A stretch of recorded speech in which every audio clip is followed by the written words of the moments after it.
지난 주일 전한 설교를 잠깐만 요약하면 이렇습니다.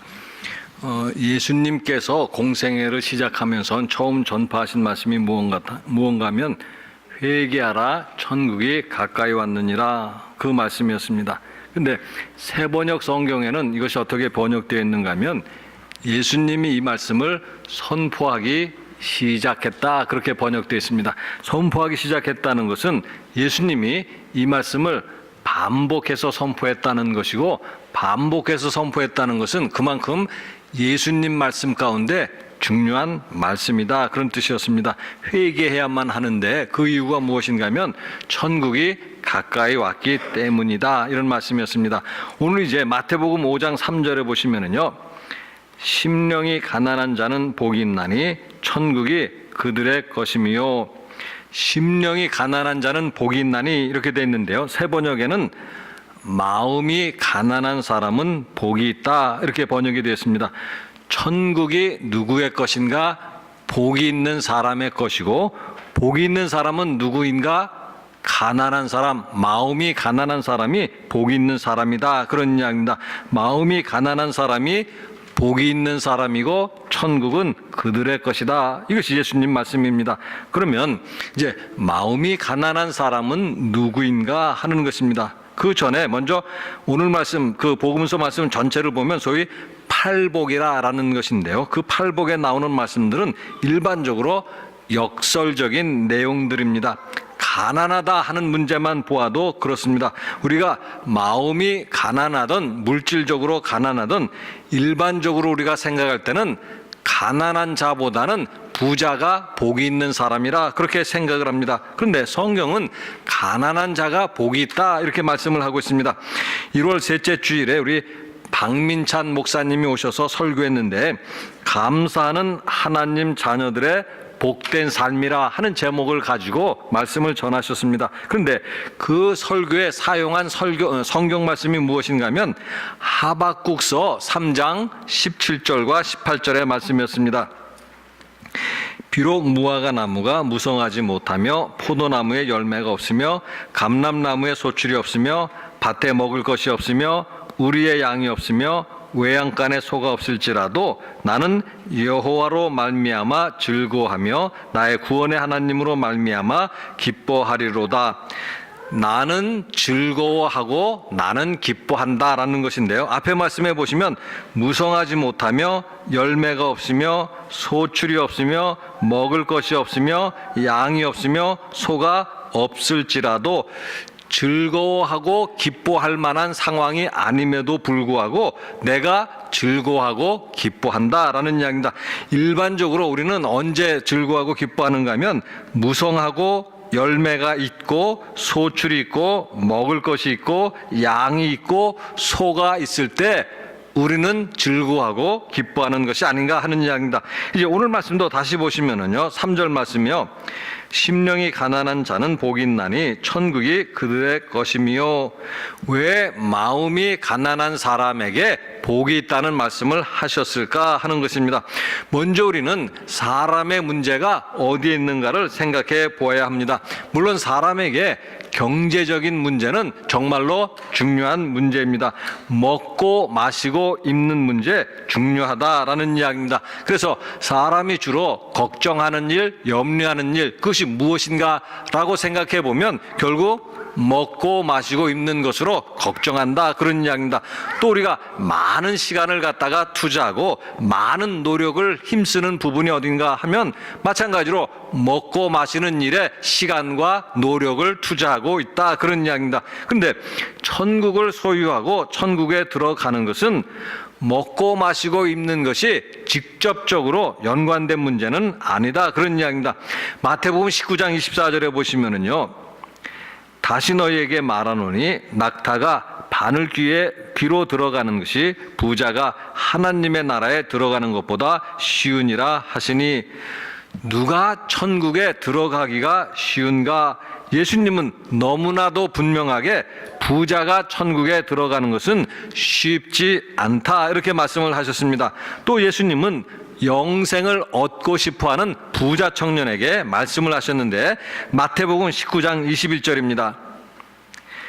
예수께서 이르시되 내가 온전하고자 할진대 가서 내 소유를 팔아 가난한 자들에게 주라. 그리하면 하늘에서 보화가 내게 있으리라. 그리고 와서 나를 따르라 하시니 내 소유를 팔아 가난한 자들에게 주라. 그렇게 말씀을 하셨습니다.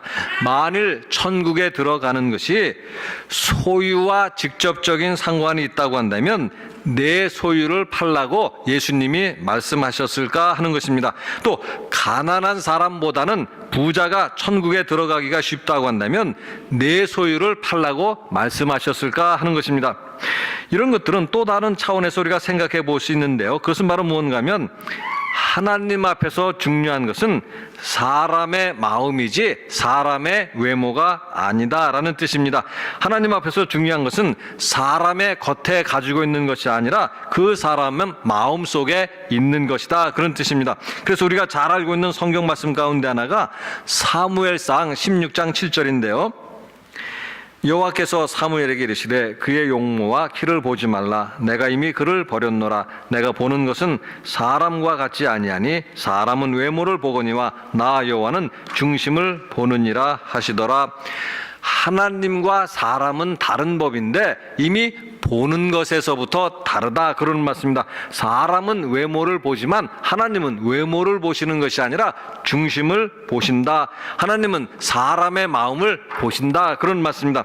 마태복음 15장 18절에도 보시면은요, 입에서 나오는 것들은 마음에서 나오나니 이것이야말로 사람을 더럽게 하느니라. 사람을 더럽게 한다라는 것은요, 죄와 관련해서 아주 중요한 문제를 말씀을 하는 것인데요. 무엇이 사람을 더럽게 하는가?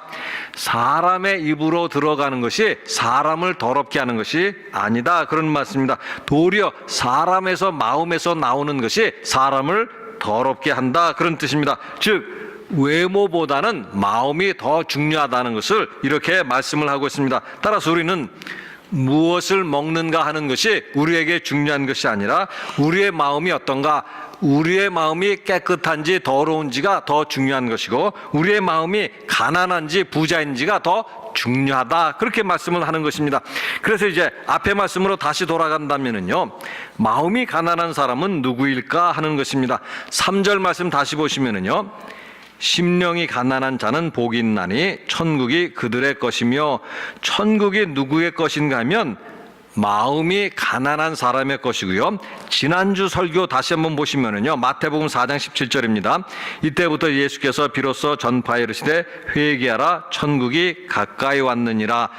천국이 가까이 왔는데 누구에게 가까이 왔겠는가 하는 이야기입니다. 앞에 말씀 회개하라 했으니까는요, 결국 회개하는 사람에게 천국이 가까이 왔다, 그런 뜻입니다. 따라서 결국 이 말씀을 연결해서 해석해 본다면 마음이 가난한 사람이 누구인가? 결국 회개하는 사람이 마음이 가난한 사람입니다. 또 누가 회개할 수 있는가? 마음이 가난한 사람이 회개할 수 있다는 것을 우리에게 뜻하는 것입니다. 누가복음 18장에 보면은요, 두 사람이 성전에 기도하러 올라갑니다. 한 사람은 바리새인이고 한 사람은 세리입니다. 그런데 누가 하나님에게 의롭다함을 받았는가 하는 것입니다. 바리새인은 어떻게 기도했는가 하면은요, 이렇게 기도했습니다. 누가복음 18장 11절에서 12절입니다. 바리새인은 서서 따로 기도하여 이르되 하나님이여, 나는 다른 사람들 곧 토색, 불의, 간음을 하는 자들과 같지 아니하고 또 이 세리와도 같지 아니함을 감사하나이다. 나는 일에 2번씩 금식하고 또 소득의 11조를 드리나이다 하고, 이것이 바리새인이 기도한 내용인데 바리새인이 과연 회개하는 마음으로 기도했을까 하는 것입니다. 바리새인의 마음은 가난하지 않았습니다. 하나님 앞에서 너무나도 자랑할 것이 많은 사람이었다, 그런 뜻입니다. 반면에 하나님으로부터 의롭다함을 받은 세리는 어떻게 기도했는가 하는 것인데요. 누가복음 18장 13절입니다. 세리는 멀리 서서 감히 눈을 들어 하늘을 쳐다보지도 못하고 다만 가슴을 치며 이르되 하나님이여, 불쌍히 여기소서, 나는 죄인이로소이다 하였느니라. 성경에는 없지만은요, 제가 질문드리고 싶은 것은 과연 세리는 금식도 하지 아니하고 11조도 드리지 아니했을까 하는 것입니다. 저는 이렇게 생각합니다. 세리도 금식했고 세리도 11조 분명히 드렸습니다. 그러나 세리는 가난한 마음을 가진 사람이었고 가난한 마음을 가졌다는 것은 그에게 금식하고 11조 드리는 것은 전혀 자랑할 거리가 되지 못했다, 그런 이야기입니다. 결국 그래서 세리는 회개하는 마음으로 하나님의 자비를 구한 것이고 이처럼 마음이 가난해야만 회개할 수 있다는 것을 우리에게 보여주었다, 그런 뜻입니다.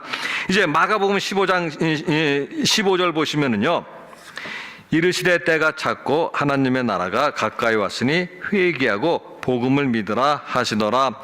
마가복음과 마태복음이 조금 다르다는 사실을 알 수가 있습니다. 마태복음은 단순하게 회개하라 이렇게 말씀을 하고 있고 마가복음은 회개하고 복음을 믿으라 그렇게 말씀을 하고 있습니다. 특별히 마가복음을 주목해 보시면은요, 회개하고 복음을 믿으라 그렇게 말씀을 하고 있습니다. 거꾸로 복음을 믿고 회개하라 이렇게 말씀한 것이 아니라 회개하고 복음을 믿으라 이렇게 말씀했다라는 것입니다. 이것이 과연 무엇을 뜻하는 것인가 하는 이야기입니다. 회개하는 사람은 마음이 가난한 사람이고 마음이 가난한 사람이 복음을 받아들이고 복음을 믿을 수 있다, 그런 뜻입니다. 오늘 우리가 예수님을 믿고 복음을 믿는 이유가 무엇인가 하는 것입니다. 우리에게 천국이 약속되어 있기 때문입니다. 우리가 천국에 들어갈 것이고 우리가 천국을 소유할 것이기 때문입니다. 그런데 다시 말씀드리지만 누가 천국에 들어가고 누가 천국을 소유하는가? 마음이 가난한 사람이고 마음이 가난해서 회개하는 사람입니다. 세상에서 소유한 것이 많은 그런 사람들이 있습니다. 사람들 앞에서 자랑할 것이 너무나도 많은 사람들이 있습니다. 그래서 하나님 앞에서는 회개하기 힘든 그런 사람들을 우리가 보게 됩니다. 그들이 진정 복이 있는 사람이겠는가 하는 것입니다. 마음이 가난한 사람, 즉 회개하는 사람이 복이 있는 사람입니다. 마음이 가난해서 자신의 부족함을 볼 수 있는 사람이 복이 있는 사람입니다. 왜냐하면 그들이 천국에 들어갈 것이고 그들이 천국을 소유할 것이기 때문입니다. 천국이처럼 마음이 가난한 사람들의 것임을 오늘 말씀 우리에게 들려주시고 있습니다. 같이 기도하시겠습니다.